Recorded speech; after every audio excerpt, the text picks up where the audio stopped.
আল্লাহর কাছে কোনোদিন দরখাস্ত করি নাই, রাব্বে কারীম মুহাম্মদ সাল্লাল্লাহু আলাইহি সাল্লামের উম্মত আমাকে বানিয়ে দাও।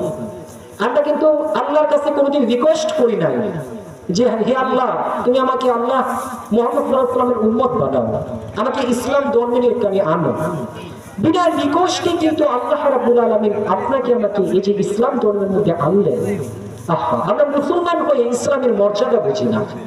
এই যে আমরা মুসলমান বিনা রিকোয়েস্টে ইসলাম ধর্মটা পেয়ে গেলাম, এর মর্যাদা আমরা বুঝি না। কিন্তু আজকে যারা আজকে বিধর্মী হয়ে বিধর্মীর ঘরে জন্মগ্রহণ করেছে, তারা আজকে এরকম অনেক বাইরে আছে, নিজে অনেক মেধা কাটায়, তাদের ধর্ম বিষয়ে গবেষণা করে, ইসলাম ধর্ম নিয়ে গবেষণা করে, নিজ ধর্ম নিয়ে গবেষণা করে শেষ পর্যায়ে যখন দেখে বাংলাদেশ সহ সারা বিশ্বের মধ্যে যখন সকল ধর্মকে নিয়ে গবেষণা করার পর সকল গবেষণা যখন তার শেষ হয়ে যায়, তখন দেখে সকল ধর্মই বাতিল, কেবলমাত্র এই দুনিয়ার বুকে একটা ধর্মই আছে, যে ধর্মটা কিনা আমার দুনিয়া এবং আখিরাতের মধ্যে কেবলমাত্র আমাকে সাকসেসফুল করতে পারে, কেবলমাত্র যে ধর্মটা কিনা আমাকে জান্নাতের পথ দেখাতে পারে, যে ধর্মটা কিনা কেবলমাত্র আমাকে শান্তি দিতে পারে।